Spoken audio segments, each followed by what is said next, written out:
نحمده ونستعينه ونستغفره ونؤمن به ونتوكل عليه ونعوذ بالله من شرور أنفسنا ومن سيئات أعمالنا من يهد الله فلا مضل له ومن يضلل فلا هادي له ونشهد أن لا إله إلا الله وحده لا شريك له ونشهد أن سيدنا ومولانا محمدا عبده ورسوله أما بعد فأعوذ بالله من الشيطان الرجيم بسم الله الرحمن الرحيم والذين إذا فعلوا فاحشة أو ظلموا أنفسهم ذكروا الله فاستغفروا لذنوبهم ومن يغفر الذنوب إلا الله ولم يصروا على ما فعلوا وهم يعلمون وقال تعالى ومن يفعل ذلك يلقى أثاما يضاعف له العذاب يوم القيامة ويخلد فيه مهانا إلا من تاب وآمن وعمل عملا صالحا فأولئك يبدل الله سيئاتهم حسنات وكان الله غفورا رحيما وقال تعالى ومن يعمل سوءا أو يظلم نفسه ثم يستغفر الله يجد الله غفورا رحيما وعن عبد الله بن عباس رضي الله عنهما أن النبي صلى الله عليه وسلم قال من لزم الاستغفار جعل الله له من كل ضيق مخرجا ومن كل هم فرجا ورزقه من حيث لا يحتسب رواه الإمام أبو داود اللهم صل على محمد وعلى آل محمد كما صليت على إبراهيم وعلى آل إبراهيم إنك حميد مجيد اللهم بارك على محمد وعلى آل محمد كما باركت على إبراهيم وعلى آل إبراهيم إنك حميد مجيد میرے قابل احترام بزرگوں، بھائیوں اور دوستوں، جب انسان کی نافرمانیاں بہت زیادہ بڑھ جاتی ہیں، اللہ تعالیٰ کو ناراض کرنا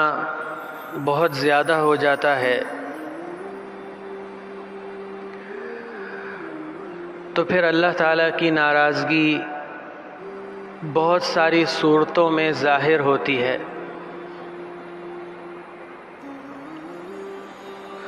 قرآن مجید میں ایک جگہ اللہ تعالیٰ فرماتے ہیں فَمِنْهُمْ مَنْ خَسَفْنَا بِهِ الْأَرْضِ وَمِنْهُمْ مَنْ أَغْرَقْنَا۔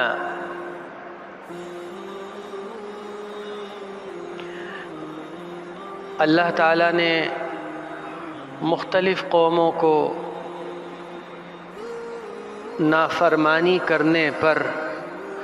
اپنے احکامات کے توڑنے پر مختلف انداز میں سزا دی، مختلف انداز میں اللہ تعالیٰ نے ان پر عذاب نازل کیے۔ کسی کے اوپر بہت تیز آندھی اور ہوائیں بھیجیں، جن ہواؤں نے اور آندھیوں نے ان کو ملیہ میٹ کر دیا، ان کے گھر بار، ان کے مال، ان کے اسباب سب کو نیست اور نابود کر دیا، ختم کر دیا۔ کسی قوم پر اپنا عذاب بھیجا تو اس کو زمین میں دھنسا دیا، اور کسی قوم پر اپنا عذاب بھیجا تو اتنا پانی برسایا، اتنا پانی برسایا، اتنا پانی برسایا کہ وہ پانی جس کو انسان اپنے لیے رحمت سمجھتا ہے، جس کو اپنے لیے فائدے کی چیز سمجھتا ہے، جس کے برسنے سے خوش ہوتا ہے، وہی پانی اس کے لیے باعث عذاب بن جاتا ہے۔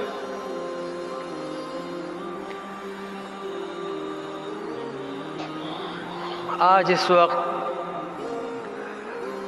ہمارے اس ملک میں اور آس پاس کے اور دیگر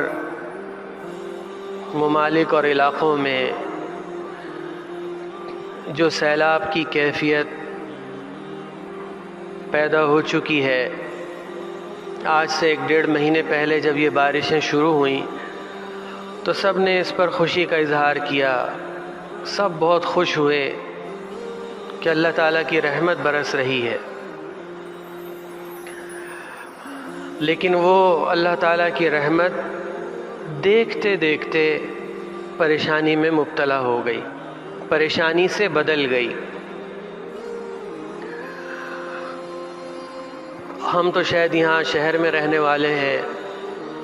ہمیں اس کا اندازہ نہیں ہے کہ اس وقت ہمارے ملک کے مختلف حصوں میں، گاؤں دیہاتوں میں، کچے علاقوں میں لوگوں کے اوپر کیا کچھ بیت چکا ہے۔ تقریباً صرف 1000 کے قریب لوگ تو اپنی جان کی بازی ہار چکے ہیں۔ ایک بچہ کتنی مشکل سے پیدا ہوتا ہے، کتنی مشکل سے پیدا ہوتا ہے، جن کی اولاد ہے اور جو اس مرحلے سے گزرے ہیں ان کو اس کا اندازہ ہے کہ بچے کی پیدائش کے وقت کس طرح کی پریشانی، کس طرح کی مشکلات سے گزرنا پڑتا ہے، اور پھر اس بچے کو پالنا، بڑا کرنا، اس کے اوپر کیسی محنت لگتی ہے، اس کے اوپر کتنی انسان کی جان لگتی ہے، کوشش لگتی ہے، اور پھر وہ جا کر جوان ہوتا ہے۔ ایک آدمی، اور یہاں بات ہو رہی ہے 1000 انسانوں کی، 1000 انسان کتنے وقت میں یہ پیدا ہوئے ہوں گے، کتنے وقت میں یہ پلے بڑھے ہوں گے، ان کے ماں باپ نے کتنی ان کے اوپر محنتیں کی ہوں گی۔ وہ اس پانی کی وجہ سے دنیا سے چلے گئے، پانی کی وجہ سے۔ تو یہاں 2 باتیں ہیں۔ ایک بات تو یہ ہے کہ ہم میں سے ہر انسان سے جو ہو سکے، جو اس کے بس میں ہو، پہلے بھی آپ حضرات کے سامنے یہ بات عرض کی ہے کہ دیکھیں، ہم میں سے جس کے پاس بھی جس درجے میں جو مال اللہ تعالیٰ نے اس دنیا میں ہمیں دیا ہے وہ ہمارا نہیں ہے۔ اس بات کو سوچنے کی ضرورت ہے، غور کرنے کی ضرورت ہے کہ وہ پیسہ، وہ مال، وہ دولت ہماری نہیں ہے۔ دنیا میں تو کہا جاتا ہے کہ میرا بینک اکاؤنٹ ہے، دوسرا آدمی پوچھتا ہے کہ آپ اپنے بینک اکاؤنٹ کی تفصیل دے دیں، تو میں جب اس کو تفصیل بھیجتا ہوں تو اپنے ذاتی نام کے بینک اکاؤنٹ کی تفصیل بھیجتا ہوں، یہ میرا بینک اکاؤنٹ ہے، میرے نام سے ہے، فلاں بینک میں ہے، فلاں برانچ میں ہے، اس میں اتنے پیسے ہیں۔ لیکن آپ مجھے بتائیے کہ جیسے ہی انسان کی آنکھ بند ہو جاتی ہے وہ سب کا سب یہیں رہ جاتا ہے، وہ نہ آپ کے اختیار میں رہتا ہے، نہ اب آپ کے سائن، آپ کے چیک، آپ کے تھم پرنٹ اور فنگر پرنٹ سے اس کو نکالا جا سکتا ہے، نہ اور کسی قسم کا اختیار آپ کا ان پیسوں پہ چلتا ہے۔ سب کا سب آپ کے بعد پیچھے رہنے والی، اگر آپ کی اولاد ہے تو اس کا، اگر آپ کی اولاد نہیں ہے تو آپ کے بھائی وغیرہ ہیں، آپ کے رشتہ دار ہیں، ان کا ہو جاتا ہے۔ انسان کا تو اپنا یہ ہے ہی نہیں۔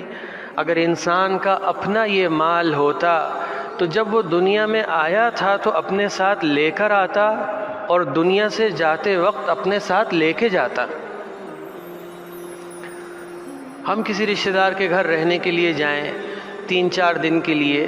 تو اپنے ساتھ جو کپڑے، جو سامان لے کے جاتے ہیں، واپس آتے ہوئے وہ ساتھ لے کے آتے ہیں، وہاں کچھ چھوڑ کے نہیں آتے، اس لیے کہ ہمارا سامان ہے، کیوں وہاں چھوڑ کر آئیں۔ تو ایسے ہی یہ پیسے اگر ہمارے ہوتے تو جب ہم اس دنیا سے جاتے تو جاتے وقت لے کے جاتے، یہاں کیوں چھوڑ کر جاتے، یہ تو میرے ہیں۔ لیکن میرے دوستوں، میرے بزرگوں، میرے عزیزوں، یہی سوچنے والی بات ہے کہ یہ پیسے تو ہمارے ہیں ہی نہیں، یہ مال اور دولت تو ہمارا ہے ہی نہیں۔ اللہ تعالیٰ نے جس بندے کو جتنا زیادہ مال اور دولت اس دنیا میں عطا فرمایا، اس کی اتنی ہی بڑی آزمائش اور اس کا اتنا ہی بڑا امتحان ہے کہ اللہ تعالیٰ نے یہ مال بطور امانت تمہیں دیا اور یہ دیکھنے کے لیے دیا کہ تم اس کو کیسے خرچ کرتے ہو۔ جہاں جہاں اللہ تعالیٰ نے خرچ کرنے کا حکم دیا اس کو خرچ کرتے ہو یا نہیں؟ تو میرے عزیزوں اور میرے بزرگوں، پہلی ذمہ داری تو ہماری یہ ہے کہ یہ اللہ تعالیٰ کی طرف سے جو آزمائش ہم پر آئی ہے، اس میں ہم میں سے جس کا جو بس چلے، ہم میں سے جس کے بس میں جو ہو، اس کے اختیار میں جو ہو، وہ چاہے مالی طور پر ہو، وہ پیسوں سے مدد کر سکتا ہو تو وہ پیسوں سے مدد کرے، خود جا کر اپنے آپ کو ان لوگوں کی کسی درجے کی خدمت میں، ان لوگوں کی کسی درجے میں مدد کرنے میں اپنے آپ کو لگا سکتا ہو، اپنے آپ کو لگائے۔ ہمارے مسلمان بھائی ہیں، یہ مشکل اور پریشانی بتا کر نہیں آتی، آج اگر ان پر آئی ہے کل ہم پر بھی آ سکتی ہے۔ یہ پریشانی اور مشکل بتا کر نہیں آتی، اور مسلمان تو ویسے بھی ایک دوسرے کی مدد کرنے والے ہوتے ہیں، غم اور خوشی میں کام آنے والے ہوتے ہیں، پریشانی اور مشکل میں ایک دوسرے کا سہارا بننے والے ہوتے ہیں۔ تو پہلی ذمہ داری تو ہماری یہ ہے کہ ہم اس پریشانی کی کیفیت میں جو مدد کر سکیں، جو ہمارے بس میں ہو ہم کریں۔ ہمارے گھر میں اضافی کپڑے بھی تو ہوتے ہیں، اور کچھ نہیں، ہم میں سے بہت سارے لوگوں کے پاس اضافی کپڑے جو ہمیں شاید 2 3 مہینے تک پہننے کا موقع نہیں ملتا، ہم کم از کم وہ کپڑے دے کر ان کی مدد کر سکتے ہیں۔ ہم اور گھر کا سامان، بعض دفعہ ہم اتنا اضافی اور غیر ضروری سامان اپنے گھر میں جمع کر لیتے ہیں، ایسے ایسے برتن کہ جن کے استعمال کی نوبت ایک سال تک نہیں آتی، الماریوں میں رکھے ہیں، شیلفوں میں رکھے ہیں، کبھی استعمال کریں گے۔ ایسی غیر ضروری اشیاء، ہم پیسے نہ ہو تو ایسی چیزوں سے ہم ان کی مدد کر سکتے ہیں، جو ہمارے بس میں ہو ہم ان کی مدد کریں۔ اور دوسرے نمبر پر میرے عزیزوں اور دوستوں، یہ بھی سوچنے والی بات ہے کہ اللہ تعالیٰ ہم سے ناراض کیوں ہے؟ اللہ تعالیٰ کا یہ غصہ، اللہ تعالیٰ کی یہ ناراضگی نہیں ہے تو اور کیا ہے؟ پہلے بھی یہ بات ہم نے آپس میں کی کہ دیکھیں، ہم میں سے ہر آدمی اگر اپنی زندگی، اپنے 24 گھنٹے کا جائزہ لے تو اس کو اندازہ ہو جائے گا کہ میں نے کل جمعرات کے دن صبح سے لے کر، فجر سے لے کر، آنکھ کھلنے سے لے کر اور رات کو بستر پر جا کر آنکھ بند ہونے تک اللہ تعالیٰ کی کتنی نافرمانی کی، اللہ تعالیٰ کے کتنے حکموں کو توڑا۔ صبح سے لے کر اور رات تک اللہ تعالیٰ نے مجھے کن کن چیزوں کا حکم دیا تھا، کن کن چیزوں کے کرنے کا کہا تھا، لیکن میں نے وہ کچھ بھی نہیں کیا، بلکہ الٹا اللہ تعالیٰ کو ناراض کیا۔ تو میرے عزیزوں اور دوستو، ایسی صورتحال میں جو ہو گیا سو ہو گیا، لیکن ہم توبہ اور استغفار کریں، توبہ اور استغفار کریں۔ توبہ اور استغفار اتنی آسان چیز ہے کہ انسان چلتے پھرتے بھی کر سکتا ہے، انسان اپنے دفتر میں اور اپنے کام کے اوقات میں بھی کر سکتا ہے، انسان اپنی فیملی کے ساتھ اور بچوں کے ساتھ گھر میں وقت گزارنے کے دوران بھی کر سکتا ہے۔ صرف نیت اور ذہن میں یہ استحضار ہونا چاہیے کہ یہ توبہ اور استغفار میں کیوں کر رہا ہوں۔ توبہ اور استغفار کا آسان الفاظ میں مطلب ہے اللہ تعالیٰ سے معافی مانگنا۔ دنیا میں ہماری کمپنی کے مالک کے حوالے سے ہم سے کوئی نافرمانی ہو جائے، اس نے کوئی حکم دیا وہ ہم نے پورا نہیں کیا، تو ہمیں چین نہیں آتا، ہماری زندگی میں سے سکون ختم ہو جاتا ہے جب تک کہ ہم اپنے اس مالک سے معافی نہ مانگ لیں۔ گھر میں کوئی معاملہ پیش آ جائے، اونچ نیچ ہو جائے، جس کی وجہ سے طبیعت خراب ہو جائے تو سکون چین نہیں آتا۔ اگر وہ کسی بڑے کے حق میں ہوئی، والد یا دادا یا اور کسی بڑے سے کے حق میں نافرمانی اور حق تلفی ہوئی تو کھانا کھانے میں مزہ نہیں آتا، سونے میں آرام کرنے میں مزہ نہیں آتا جب تک کہ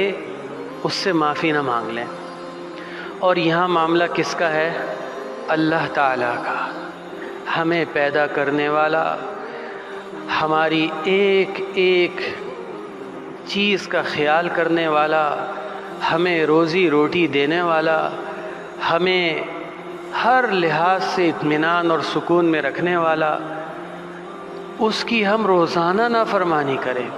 روزانہ نافرمانی کریں اور اس کے باوجود ہمیں معافی مانگنے کا خیال بھی نہ آئے۔ یہ تو اس کی رحمت ہے، اس کا کرم ہے، اس کا بڑا پن ہے کہ اس کے باوجود وہ ہمیں سکون کی نیند بھی دے رہا ہے، صبح کا ناشتہ بھی دے رہا ہے، دوپہر کا کھانا بھی دے رہا ہے، رات کا کھانا بھی دے رہا ہے، 24 گھنٹے ہمارا سانس بھی چل رہا ہے، ہمارے جسم کے باڈی کے سارے اعضاء اور سارے پارٹس وہ بھی کام کر رہے ہیں، ہم زندہ ہیں، خوش ہیں، مطمئن ہیں۔ یہ خیال نہیں آ رہا کہ جس کے قبضے میں اور اختیار میں اور ہاتھ میں یہ سب کچھ ہے، اگر اس نے اس کو 1 منٹ کے لیے بھی بند کر دیا، انسان کا سانس 1 منٹ کے لیے بھی اگر بند ہو جائے تو وہ ختم ہو جاتا ہے، وہ انسان ختم ہو جاتا ہے، وہ باقی نہیں رہتا، وہ زندہ نہیں رہتا۔ لیکن اللہ تعالیٰ کی رحمت ہے، اللہ تعالیٰ کا بڑا پن ہے کہ وہ ہمیں معاف کیے جا رہا ہے، معاف کیے جا رہا ہے، اور ہم معافی مانگنے کے لیے، توبہ کرنے کے لیے، استغفار کرنے کے لیے تیار ہی نہیں، جبکہ وہ انتظار کر رہا ہے کہ تم کب مجھ سے معافی مانگو گے، کب مجھ سے استغفار کرو گے۔ میں نے آپ سے کہا کہ یہ مشکل ہم پر آئی ہوئی ہے، ہمارے ملک پر آئی ہوئی ہے۔ میں نے بھی آپ کے سامنے حدیث پڑھی کہ من لزم الاستغفار جعل اللہ له من كل ضیق مخرجا ومن كل ہم فرجا ورزقه من حیث لا يحتسب۔ اللہ تعالیٰ سے گناہ کس سے نہیں ہوتا؟ والذین اذا فعلوا فاحشة او ظلموا انفسهم ذکروا اللہ فاستغفروا لذنوبهم ومن يغفر الذنوب الا اللہ ولم يصروا على ما فعلوا وهم يعلمون۔ مومن کی، مسلمان کی شان یہ ہے کہ اس کو اپنی غلطی کا احساس ہو جائے۔ بڑا بدقسمت انسان ہے وہ کہ جس کو غلطی کا احساس ہی نہ ہو۔ غلطی ہر ایک سے ہوتی ہے، غلطی ہر انسان سے ہوتی ہے، لیکن خوش قسمت وہ ہے کہ جس کو اپنی غلطی کا احساس ہو، وہ فوراً اللہ تعالیٰ سے معافی مانگ لے، وہ فوراً اپنی ندامت، اپنی شرمندگی کا اظہار اللہ تعالیٰ کے سامنے کرے، آئندہ اس غلطی کو نہ دہرانے کا وعدہ کرے، آئندہ اس غلطی کو نہ دہرانے کی نیت کرے۔ تو میرے عزیزوں اور دوستو، ہماری اس وقت ذمہ داری یہی ہے کہ گناہ تو ہم کتنے کر رہے ہیں، ہمارا معاشرہ گناہوں کی ایک کھلی کتاب ہے۔ ایک چھوٹی سے چھوٹی دکان والے کو دیکھ لیں، چھوٹی سے چھوٹے ٹھیلے والے کو دیکھ لیں، دودھ والے کو دیکھ لیں، ہوٹل اور ریسٹورنٹ والے کو دیکھ لیں، دوائیں بیچنے والے کو دیکھ لیں، یعنی کون سا معاشرے کا ایسا حصہ ہے کہ جہاں ہم ملاوٹ، غلط بیانی، دھوکہ، جھوٹ، فراڈ، ان چیزوں کو نہیں کر رہے۔ ہمیں بھی پتہ ہے، بازار جاتے ہیں، کوئی بھی چیز خریدنے جاتے ہیں تو ہمیں پتہ ہے اس میں ملاوٹ ہے، یہ چیز جو کہہ کر بیچی جا رہی ہے یہ خالص نہیں ہے، یہ ٹھیک نہیں ہے، یہ اصلی نہیں ہے۔ یہاں تک کہ کھانے پینے کو تو آپ چھوڑیں، ریتی اور بجری میں بھی ملاوٹ، ریتی اور بجری میں بھی ملاوٹ۔ کوئی چیز ہمارے ہاں ایسی نہیں ہے کہ جس میں ہم ناجائز منافع حاصل کرنے کے لیے اور ناجائز پیسہ اور مال کمانے کے لیے غلط طریقے اور غلط راستے اختیار نہ کر رہے ہوں۔ میں نے آپ سے کہا نا کہ ہمارا معاشرہ گناہوں کی کھلی کتاب ہے، تو اتنے گناہ کرنے کے بعد اللہ تعالیٰ کا غصہ، اللہ تعالیٰ کی ناراضگی نہیں آئے گی تو کیا ہوگا؟ پہلی قوموں پہ اللہ تعالیٰ کے عذاب اسی لیے آئے کہ وہ گناہ کرتے تھے، مزید کرتے تھے، مزید نافرمانیوں میں آگے بڑھتے تھے، اور کسی قسم کی ان کو شرمندگی، کسی قسم کی ندامت، کسی قسم کا افسوس ہی نہیں ہوتا تھا۔ تو اگر ہم بھی اسی راستے پر چلیں گے، ہم بھی اسی انداز کو اختیار کریں گے، تو اور پھر انتظار ہم یہ کریں گے کہ اللہ تعالی ہم پر اپنی نعمتیں برسائیں، اپنی رحمتوں کو نچھاور کریں، اپنے انعامات کو بڑھائیں، تو سمجھ میں آنے والی بات نہیں ہے۔ آفس میں کام کرنے والا آدمی اگر اس سے ہر مہینے غلطیاں ہو رہی ہوں، ہر مہینے اس سے اپنے کام میں کوتاہی ہو رہی ہو، تو وہ سال کے آخر میں یا مہینے کے آخر میں بونس کا انتظار نہیں کرتا، وہ تو اس فکر میں ہوتا ہے کہ مجھے تنخواہ بھی پوری ملے گی یا نہیں،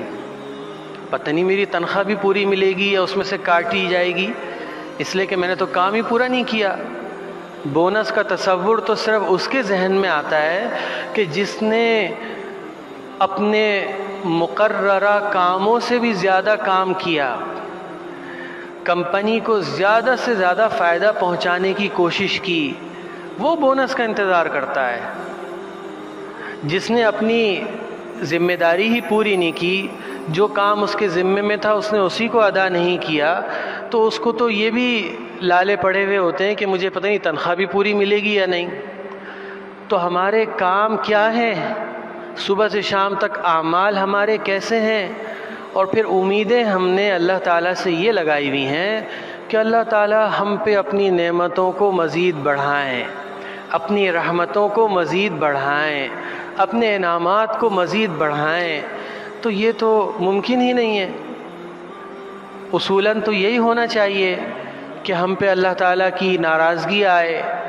اللہ تعالیٰ ہم سے ناراض ہیں، صبح سے شام تک ہر کام ہمارا غلط، اور اس پر افسوس مزید یہ کہ ہمارے ماتھے پر بل بھی نہیں پڑتا۔ یہ سارے غلط کام دیکھ کر، یہ سارے غلط کام کر کے ہمیں کسی قسم کا افسوس اور ندامت نہیں ہوتی۔ تو میرے عزیزوں اور دوستو، خلاصہ بات کا یہی ہے کہ ہم اللہ تعالیٰ کی طرف رجوع کریں، اللہ تعالیٰ سے توبہ اور استغفار کریں۔ التائب من الذنب کمن لا ذنب لہ، ما اصر من استغفر، کہ جو اللہ سے معافی مانگ لیتا ہے، اللہ تعالیٰ سے توبہ اور استغفار کر لیتا ہے، گویا کہ اس نے گناہ کیا ہی نہیں۔ اتنا اللہ تعالیٰ کی طرف سے نرمی ہے، آسانی ہے کہ ٹھیک ہے تم سے گناہ ہو گیا، تم سے غلطی ہو گئی، تم سے بہت زیادہ میری نافرمانی ہو گئی۔ ایک حدیث میں آتا ہے کہ یا ابن آدم لو بلغت ذنوبك عنان السماء ثم استغفرتنی غفرت لك ولا ابالی، کہ تمہارے گناہ اتنے زیادہ ہو جائیں، اتنے زیادہ ہو جائیں، اتنے زیادہ ہو جائیں کہ یہ پورا علاقہ، یہ پورا شہر، یہ پورا صوبہ، یہ پورا ملک نہیں، یہ پوری دنیا بھر جائے ان گناہوں سے، یہ پوری دنیا بھر جائے، اور پھر دنیا صرف اس طرح نیچے نیچے زمین کے اوپر نہ بھرے، بلکہ گناہ بڑھتے بڑھتے بڑھتے بڑھتے آسمان تک پہنچ جائیں۔ زمین سے لے کر آسمان تک کا فاصلہ کتنا ہے، اس کو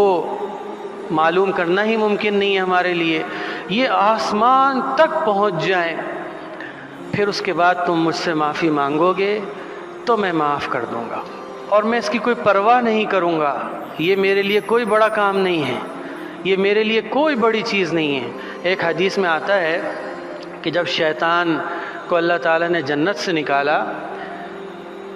تو شیطان نے اللہ تعالیٰ سے کہا وَعِزَّتِكَ يَا رَبِّ لَا أَبْرَحُ أُغْوِي عِبَادَكَ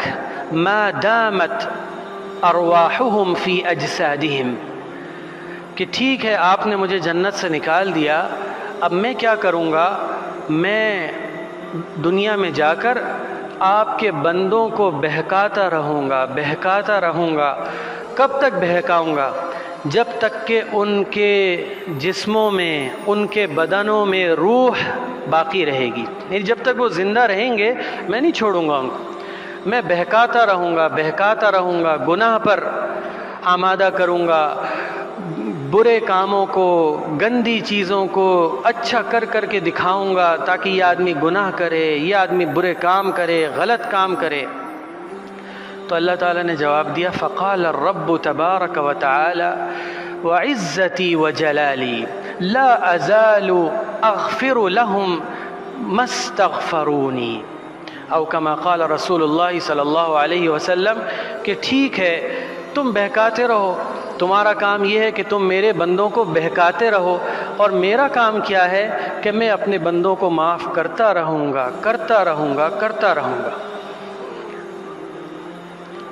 تو غلطی تو دیکھیں سب سے ہوتی ہے۔ میں نے آپ سے کہا کہ ہمارے معاشرے میں گناہ عام ہو چکا ہے، اور چھوٹے گناہ نہیں، بڑے بڑے گناہ۔ قرآن مجید کا مطالعہ جن لوگوں نے کیا ہے تو وہ یہ بات جانتے ہیں کہ یہ وہ گناہ ہیں، اتنے بڑے بڑے گناہ ہیں کہ پچھلی امتوں پر انہی گناہوں کو کرنے کی وجہ سے کتنے بڑے بڑے عذاب آئے، ان کو اس صفحہ ہستی سے مٹا دیا گیا، ختم کر دیا گیا، آج ان کا صرف نام اور ذکر باقی ہے۔ وہ ہم سے بہت زیادہ طاقتور تھے، جسم کے لحاظ سے، طاقت کے لحاظ سے، قد اور قامت کے لحاظ سے ہم سے بہت بڑے بڑے مضبوط اور طاقتور تھے، لیکن جب اللہ تعالیٰ کا حکم آیا، اللہ تعالیٰ کی ناراضگی اور اللہ تعالیٰ کا غصہ آیا تو ان کا پتہ بھی نہیں چلا۔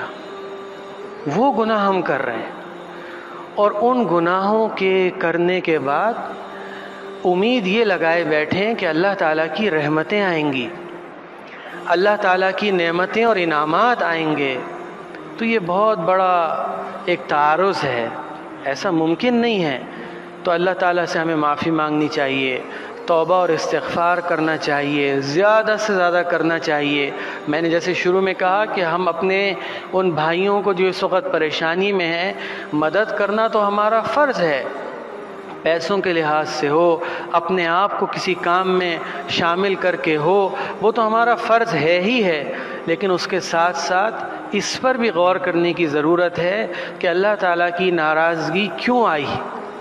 اللہ تعالیٰ ہم سے ناراض کیوں ہوئے۔ غلطی سب سے ہوتی ہے، ہم سے بھی گناہ ہو رہے ہیں، غلطی ہو رہی ہے۔ اللہ تعالیٰ ہمیں سچے دل سے، اخلاص سے توبہ کرنے کی توفیق عطا فرمائے، معافی مانگنے کی توفیق عطا فرمائے، اور آئندہ کی زندگی اپنے حکموں کو پورا کرتے ہوئے گزارنے کی توفیق عطا فرمائے، اپنی نافرمانیوں سے ہماری حفاظت فرمائے۔ وآخر دعوانا الحمدللہ رب العالمین۔